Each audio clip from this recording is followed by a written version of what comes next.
Hi everyone, my name is Paul. I thought I'd share with you the concept of using a wireless dongle on a Harley-Davidson. So let me be clear.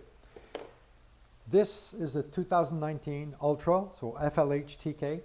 The radio is a Boom GTS radio. It has the WHIM, so for the wireless communication, for example, for a headset for the Senna, so it has that equipped. And my situation was, I love the bike, there's no problem, the headset, the music, everything is working, the WHIM, everything's great. But I found it really inconvenient, the fact that I had to hardwire my iPhone to the bike to be able to get CarPlay. So of course, the wireless dongle seems to be a great solution. And they sell these in different brands. So here's one example. This is the Autocast brand. There's CarLink. There's a few other brands. What I want to bring to your attention is the brand that you buy doesn't seem to matter. What matters is, what I've found, is that there seems to be two softwares available depending on the brand that you buy. For example, the Autocast may have one and the CarLink may have another. What's important to note is that the one that you want, you can go into the settings and change the delay start time. The delay start time is the key to your success. Let me say why. What happens is, when you start the bike, the Boom GTS starts up and the WHIM connects to your headset.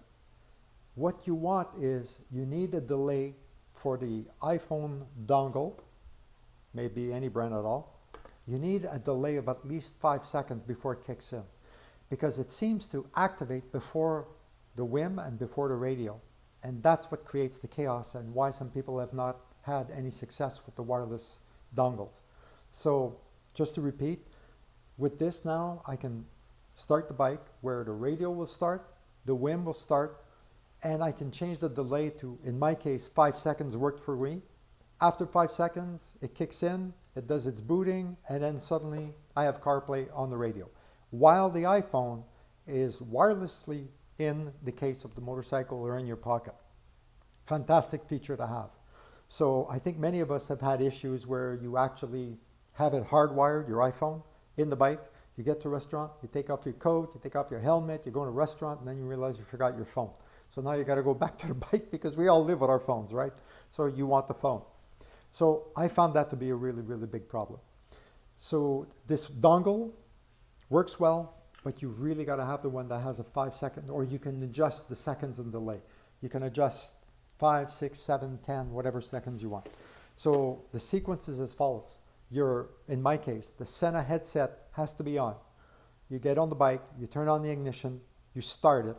What will happen is the Boom GTS will kick in, then the WHIM will kick in, and 5 seconds later, after that's all done, the dongle will kick in. Right away, I get the CarPlay on the screen, no issues. Here's more good news. So many people have reported that they're able to get this going, but if, let's say, for example, they get somewhere, the ignition is on, they kill switch it. So they kill the bike, they talk to someone for a minute, turn it on, press start, now it goes to sequence, but you lose the CarPlay. It's this 5 second delay that makes all the difference in the world.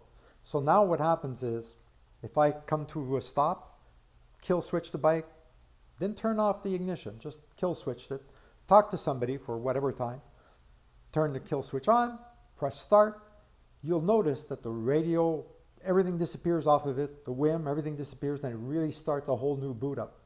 By giving it the dongle a 5 second delay, you'll notice that everything will start, the radio, the WHIM, then this will kick in 5 seconds later, and everything is on screen. So it does work, but the secret is really in the 5 second delay. And I say 5, it could be 6, 7, or 8. You'll need to find the setting, but you need to have that setting adjustment on the dongle you're buying. If you don't have it, chances are you're not going to have any success, because it seems that the dongle starts before the WHIM and everything else starts, and that causes chaos. Also, bonus, what I also found by doing this delay, once it's really started, let's say I start the bike and everything is like, the radio starts, the WHIM starts, but now I'm not getting any CarPlay. I realize I forgot to turn on the headset for some reason. So you turn on your Senna headset. Now, with this combination, about 30 seconds later, CarPlay will show up. So it seems to be the secret to the whole success. You really got to have a dongle that you can adjust the delay start time, no matter the brand. If you get that, chances are you'll have a successful start of CarPlay at any situation whatsoever. I agree that, you know, by the time the radio starts, the WHIM starts, the dongle starts, may have been 30 seconds and went down the road. But you know what? It's better that than getting the results than it doesn't work at all and you get frustrated behind the wheel or behind the bike and realize that most of this isn't working and you're not getting your music or anything. So anyways, I thought I'd share that with all of you. Good luck, try it out, and hopefully it'll work for you as it did for me. Take care.